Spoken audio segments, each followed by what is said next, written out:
तो हेलो मेरे यारो, आई एम सुप्रीम की इस न्यू एपिसोड की शुरुआत वैसे ही सीन से होती है जहां सभी लोग अटैक करने के लिए उनके बैटलशिप की ओर बढ़ रहे होते हैं और चिल्लाते हुए कह रहे होते हैं किल हिम, किसी को भी जिंदा नहीं छोड़ना है, सभी लोगों को मार डालो। और दूसरी ओर हम देखते हैं जो कैट गर्ल होती है वह अपने पास से कुछ डमरुओं को निकालती है जिसमें कुछ घुंघरू लगे होते हैं और घुंघरू बिन बाजे डमरू के बजा रही होती है डमरू, और जिससे काफ़ी खतरनाक वेब्स एनर्जी निकल रही होती हैं जो कि बाकी लोगों को सीधे जाकर हिट होती है और उनके मुंह से ब्लड निकलने लगता है।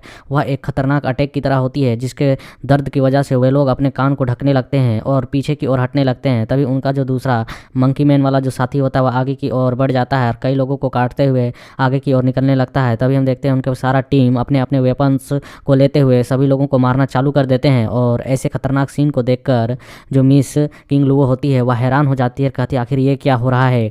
और हम देखते हैं वो भी अटैक में शामिल होने के लिए आने लगती है और कहती है दो एल्डर्स जल्दी से मेरे साथ आए और उन्हें रोकें इस तरीके से हमारे लोगों को मारने के लिए। तभी मंकी मैन अपने अटैक जुआन वेपन से उनकी ओर अटैक कर देता है जिससे एक अजीब तरह के फॉक्स अटैक फॉर्म में जाने लगता है। और यह देखकर मिस किंग लुओ कहती है कि सभी लोग सावधान हो जाओ, केयरफुल हो जाओ और अपने सामने शील्ड फॉर्मेशन को एक्टिवेट करो। और हम देखते हुए तीन तरह के फ्लैग्स को लाकर एक तरह के फ्लावर शील्ड को वहाँ पर क्रिएट कर देते हैं, लेकिन उसमें भी थोड़ी देर के बाद ही क्रैक आना चालू हो जाती है। और इस क्रैक को देखते हुए वह कहने लगती है सच में जो 9वें दर्जे के जुआन वेपन्स होते हैं उनकी शक्ति काफ़ी इमोर्टल होती है, क्योंकि ये इनके जितने भी विरोधी पार्टी के जितने भी मेंबर्स उन सभी के पास खतरनाक वेपन्स है, कल्टीवेशन नॉलेज है और इनका कल्टीवेशन थोड़ा सा लो है बट इनका नॉलेज काफ़ी हाई है। और हम देखते हैं इधर से ये सारे फाइटिंग सीन को जो सांग होता है वो आराम से देख रहा होता है और इन्हीं में मगन होता है। बट तभी हम अचानक सीनियर मूमू को देखते हैं जो कि कहते हैं कि ये सबसे बढ़िया अपॉर्चुनिटी है अभी के लिए, और ये भी एक मार्शल सुप्रीम है तो इसके पास भी तो जुनून रहेगा। और ये अपने ब्लेड वाले अटैक को लेकर सीधे अटैक करने के लिए आगे बढ़ जाता है और कहता है 1000 ब्लेड टोरेंड, मतलब एक तरह से टोर्नेडो। और हम देखते हैं इधर जो सांग होता है वो अपने ही धुन में होता है और उस वो ब्लेड का अटैक सीधे उसके गर्दन के पास जाने लगता है, उसे लगने ही वाली होती है। लेकिन तभी हम देखते हैं जो कि पैरोट मैन होता है और उसके ब्लेड अटैक को दूसरी ओर रिपेल कर देता है और उसे पीछे की ओर हटाते हुए कहता है क्या तुम अपने मौत को दावत दे रहे हो जो इस तरीके से हमारे मास्टर सांग पर हमला कर रहे हो। और हम देखते हैं जो पैरोट मैन जो हमला करने के लिए बढ़ रहा था उसके रोकने के लिए इधर और हम इधर देखते हैं जो लेडी बॉय होता है वह अपने ओर से एक स्पिरिचुअल हार्ट स्पिरिचुअल मूवमेंट किल अटैक करता है। और हम देखते हैं उसके पास से काफ़ी अजीब तरह के बबल्स जो कि बहुत ही तेज़ी के साथ उस पैरटमैन की ओर बढ़ रहा होता है। यह देखकर वह उस बबल्स वाले अटैक को पकड़ते हुए उन्हें रोकते हुए कहता है क्या तुम मुझ पर घात लगाकर हमला करने की कोशिश कर रही हो, लेकिन ये तुम इसमें सक्सेसफुल बिल्कुल भी नहीं होने वाली हो। और फिर वह बबल्स को अपने हाथों में देखता है, उसे छुड़ाने की कोशिश करता है, उसे अजीब महसूस होता है और अगले ही पल देखते हैं उस तरह के बबल्स जो होते हैं वह पूरे उसके बॉडी में ही चिपक जाते हैं और उससे निकलने नहीं लगते हैं। इससे देखकर वह बहुत ही घबरा जाता है, चिल्लाकर कहने लगता है आखिरकार ये क्या है, ये क्या है, ये किस तरीके का चिपचिपा चीज़ है, मैं अब इस चीज़ को अपने पास से दूर नहीं कर पा रहा हूँ, फक ऑफ आखिरकार तुम। और चैं चैं चैं करने लगता है, अपने तोते की आवाज़ निकालने लगता है। राइटर इशारा करके बताता है यह घबरा चुका है इसलिए इस तरीके से बोल रहा है। और फिर हम देखते हैं वह नीचे ज़मीन की ओर आने लगता है और इधर सीनियर मूव उसे किसकर किक मारते हैं जिसकी वजह से वह टप्पा खाकर इस बैटलशिप से बाहर की ओर जाने लगता है और वह काफ़ी ज़्यादा खुश हो जाता है। और खुश होते हुए मूव कहता है ये हुई ना बात। और दूसरी ओर से हम देखते हैं लेडी बॉय भी कहता है कि हाँ ब्रदर ने आपने कमाल कर दिया, और वह आकर मूव से चिपक जाता है जिसकी वजह से मूव के शरीर से उसके प्राण निकल जाते हैं। और लेडी बॉय कह रहा होता है देखा आप कितने लकी हैं, मैंने सही समय पर कार्रवाई की, अन्यथा उसने सचमुच में आप पर अटैक कर आपको अभी तक मार दिया होता। और हम तभी देखते हैं जो पैरोटमैन होता है वह बहुत ही तेज़ी से उड़ते हुए उस बैटलशिप से फिर वापस सांग की ओर चला जाता है और वह कह रहा होता है डैम आखिर तुम सभी की हिम्मत कैसे हुई मेरा मजाक उड़ाने की। और जो सांग होता है वह अभी भी खोया हुआ होता है और उन सभी फाइटिंग सीन्स को देख रहा होता है, उसे एक बड़ा सदमा लगा होता है। जहाँ उन फाइटिंग सीन के नीचे हम देखते हैं लियन को, वो भी खड़ा होकर उस फाइटिंग सीन को देख रहा होता है। और इधर जो सांग होता है वो अपने मन में कह रहा होता है ना केवल उसने आर्मेरियल स्पेयर को क्षतिग्रस्त कर दिया, तोड़ दिया, बल्कि सभी लोगों को गंभीर रूप से घायल भी किया। इस वजह से यहाँ पर काफ़ी गंभीर तरीके से फाइट चालू हो चुकी है। और जो मेरा आर्मेरियल स्पेयर है, जो मेरा आर्मेरियल गोला है, उसके बिना मैं एक ग्रैंड मास्टर लेवल का बस एक डीमन हूँ। इतनी सी शक्ति के साथ मैं सदाबहार ट्री पर कब्जा करने के बारे में कभी उम्मीद भी नहीं कर सकता हूँ। और दूसरी ओर हम लियन को देखते हैं जो कि उसी छेद की ओर देख रहा होता है जहाँ से सदाबहार ट्री निकलकर भागा होता है। वह कह रहा होता है कि आखिरकार वह यहाँ से कैसे भाग गया, उसने तो मुझे यहाँ से जाने से पहले धन्यवाद भी नहीं कहा। और वह कहता है लिटिल वू, तुम्हारा जो साथी लिटिल किंग है वह बहुत ही सेल्फिश है, उसने बिना धन्यवाद कहा यहाँ से निकल गया। और फिर लियन को दूसरी ओर से आवाज़ आती है कि यह सब कुछ तुम्हारे वजह से हुआ है फकिंग कमीने, आज मैं तुम्हें नहीं छोड़ूंगा। और हम तभी देखते देखते हैं कि जो लियन का गर्दन होता है उसे मिस्टर सांग आकर तुरंत ही पकड़ लेता है और उसके गर्दन को दबाने लगता है और अपने डिमोनिक फेस और डिमोनिक हैंड को एक्टिवेट करते हुए कहता है कि यह सब कुछ होने का कारण केवल और केवल तुम हो। तुम्ही ने आकर यहाँ पर इन सभी चीज़ों को ख़राब किया है। तुम्हें यहाँ से आज मैं जीवित नहीं जाने दे सकता हूँ। और वो अपने डिमोनिक हैंड के साथ लियन पर अटैक करने के लिए बढ़ता है, बट तभी हम देखते हैं एक ड्रैगन हैंड उसके अटैक को आकर रोक लेता है, जो कि लियन का होता है, क्योंकि लियन ने अपने आप को ड्रैगन फॉर्म में एक्टिवेट कर लिया होता है। ड्रैगन सोल को मर्ज करने के बाद वह इसका ह्यूमन ड्रैगन फॉर्म है और वह कहता है तुमको क्या लगता है कि हम वापस अटैक नहीं कर सकते हैं इस हेवन एंड अर्थ के बीच? और यहाँ पर कोई भी ऐसा ना तो ह्यूमन है ना डीमन है जो कि मेरे लाइफ एंड डेथ का डिसीजन ले सके। और इस तरीके के कॉन्फिडेंट जवाब को सुनकर और लियन के ड्रैगन फॉर्म को देखकर सांग अपने मन में कहता है कि ये तो एक एशियन ड्रैगन की ओरा है, आखिरकार ये इसके पास क्या कर रहा है। और लियन तभी अटैक करते हुए कहता है कि सोल फ्यूजन अटैकिंग टेक्निक। और हम देखते हैं उसके हैंड अटैक की वजह से और वहाँ ड्रैगन की दहाड़ की वजह से जो सांग होता है वह पीछे की ओर धकला चला जाता है। और ऐसा होते हुए देखकर उसके बाकी साथी घबरा जाते हैं, कहते हैं लॉर्ड सांग क्या आप ठीक हैं?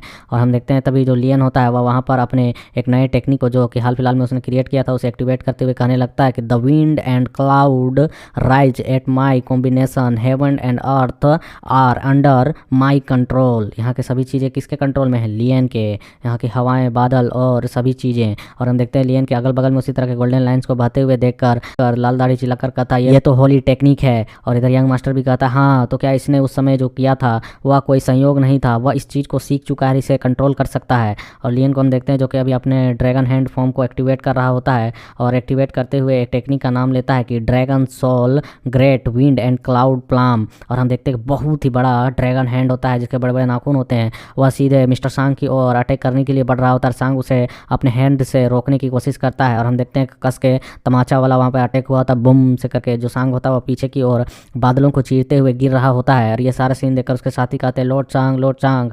और दूसरी ओर हम देखते हैं जो मिस्टर लू है उसने अपने आप को पूरा फॉक्स फॉर्म में चेंज कर लिया होता है। वह कहता है कि हमेशा से दोबारा से यह वही कमीना है। और वह अपने फॉक्स फॉर्म में ही बहुत ही तेज़ी के साथ लियन की ओर अटैक करने के लिए बढ़ जाता है। और लियन चिल्लाकर कहता है क्या तुम सचमुच में सोचते हो कि तुम इस अपने एशियंट फॉर्म में ट्रांसफॉर्म होने के बाद मुझे हरा सकते हो? और हम देखते हैं जो मिस्टर लू होता है वह कस के अपने जबड़े से लियन को काटने की कोशिश करता है, बट लियन उसे डॉज कर लेता है और जंप लगाकर ऊपर की ओर आते हुए कहता है कि मिस्टर लू तुमने पहले ही मुझे 2 बार हराया है और मेरे सम्मान को ठेस पहुंचाया है, यह चीज़ दोबारा होने वाली नहीं है। इस बार तुम हारने वाले हो। ये मत कहना कि तुम घायल हो इसलिए परेशान हो और मुझसे हारने वाले हो। और हम देखते हैं जो लियन होता है वह वहाँ पर विंड में ही अपने मून स्टेप टेक्निक को क्रिएट करके, मतलब एक तरह से मून स्टेप टेक्निक का यूज करके उसका पीछा करने लगता है। और हम देखते हैं वह मिस्टर लू के हैंड को पकड़ लेता है। ऐसा होते हुए देखकर मिस्टर लू अपने मन में कहता है यह तो बहुत ही ज़्यादा फास्ट आखिर किस टेक्निक का उपयोग कर रहा है। और लियन उसके हाथ पे बहुत ही अजीब तरीके से कुछ चीज़ों को करता है, देखने में तो लगता है कि उसका मसाज कर रहा है, बट जो लू होता है वह कुछ देखकर बहुत ही हैरान हो जाता है। हमें अगले पल दिखाया जाता है कि उसके हाथ को ही बीचों बीच से काट दिया गया होता है खतरनाक तरीके से। और वहाँ एक टेक्निक का नाम लिया जाता है dragon soul moon step crescent moon slash. और इस टेक्निक को पूरा बोलने के साथ ही हम देखते हैं लियन वहाँ से हट जाता है। और यह देखकर जो मिस्टर लू होता है वह हैरानी में और सदमे में होता है। और लियन हटने के बाद वापस से फुल फोर्स के साथ ड्रैगन फॉर्म के साथ वह उस लू को किक मारने के लिए आता है ताकि उसके पूरे बॉडी का चिथड़ा कर सके। बट लू जो होता है वह वहाँ से डॉज कर वहाँ से भाग चुका होता है। और यह सारा सीन देखकर जो कैट गर्ल होती है वह सभी को चिल्लाकर कहती है सभी लोग पीछे हट जाओ। और वह अपने तबले को बजाए जा रही होती है और उससे काफ़ी खतरनाक वेब फॉर्म्स की एनर्जी निकल रही होती है। यह देखकर पैरोट मैन हैरान होता है और दूसरी तौर से मंकी मैन कहता है कि कैट गर्ल के आदेश का पालन करो और जल्दी से लॉर्ड सांग के प्रोटेक्शन में वापस जाओ, हमें यहाँ पर रुकने की आवश्यकता नहीं है। और हम लियन को देखते हैं जो भी इस चीज़ को फील कर पा रहा होता है, जिसकी उस वेब को इतना ज़ोर से ज़्यादा बजाया गया होता है कि उसका ड्रैगन फॉर्म यहाँ से हट जाता है और वो अपने बेल को निकाल कर उसके अटैक को रोकने की कोशिश करते लगता है और कहता है कि वह महान राक्षस सांग अभी तक मरा नहीं है ना, इसीलिए मुझे जल्द से जल्द कुछ और चीज़ों को करना होगा। और वह यह कहने के बाद अपने बेल को बड़े फॉर्म में लाकर उसके जो अटैक होता है साउंड अटैक उसको एक तरह से डिफ्लेक्ट करने लगता है, उसके अपोजिट में वर्क करने लगता है। और वह अपने मन में कहता है कि मैंने हालांकि उसके मिस्टर लू के हाथ को काट दिया है, लेकिन वर्तमान में स्थिति ऐसी नहीं है कि मैं उसे वापस से मार सकूँ पूरी तरह से, मुझे पूर्णतः यह सब कुछ चीज़ें असंभव लग रही है। और हम देखते हैं दूसरी ओर जो लू होता है वो अपने कटे हुए हाथ को पकड़कर वापस आ बता रहा होता है। मंकी मैन कहता है क्या तुम ठीक हो, और वह कहता है कि हाँ मैं अभी फ़िलहाल के लिए ठीक हूँ। और हम देखते हैं इधर तोता वाला जो होता है वो भी यहाँ पर लेडी बॉय को लेकर आ चुका होता है और कहता है कि ऐसा मत सोचना कि तुम यहाँ से बच सकती हो। और हम देखते हैं कि जो लेडी बॉय होती है वह बहुत ही हार्ट शेप का फेस बनाकर चिल्लाकर कहती है कि ब्रदर मू, आप बहुत ही निर्दयी हैं, आप दूसरे लोगों को बचा रहे हैं मुझे छोड़कर, यहाँ देखो इसने मुझे पकड़ लिया है। और यहाँ पे उस तरह का ब्रदर नहीं कहा जा रहा है, जैसे अनजान लोगों को हम लोग ब्रदर कह देते हैं, कोई इस तरह नहीं होता है। इसी तरह ये लोग चाइनीज सब अपना बॉयफ्रेंड को भी ब्रदर ही कहता है। तो यहाँ पर वो भी यही चीज़ कर रही होती है, जो सुनकर मिस्टर मुंह चिल्लाकर कहता है मेरी तरफ इस तरह के नज़रों से और इस तरीके की आवाज़ निकाल कर बिल्कुल भी बात मत करो। और दूसरी ओर हम देखते हैं जो यहाँ पर मिस किंग लुओ होती है वह अपनी टीम के साथ आगे बढ़ते हुए लियन से आगे की ओर निकल जाती है और कहती है कि उन्हें रोक दो, यहाँ पर वे नहीं भाग सकते हैं, यहाँ जब तक वे टेंगजी को पीछे छोड़ते नहीं हैं तब तक हम उनका पीछा नहीं छोड़ेंगे, वे लोग यहाँ से बचकर नहीं निकल सकते हैं, उन्हें टेंगजी को ही छोड़ना होगा। और नीचे राइटर का लिखा हुआ आता है कि प्रभुत्व की लड़ाई अभी ख़त्म नहीं हुई है, the battle for domains in not over it, मतलब कि कौन यहाँ पे अपना राज फैलाएगा, कौन राज करेगा, कौन टेंगजी को पकड़ेगा, अपने काबू में लाएगा और आर्टिफैक्ट को अपने तक पहुँचाएगा। तो इसी सीन के साथ यहाँ पर इस चैप्टर का क्लोज होता है सीन। तो tata bye bye, see you, sorry see you.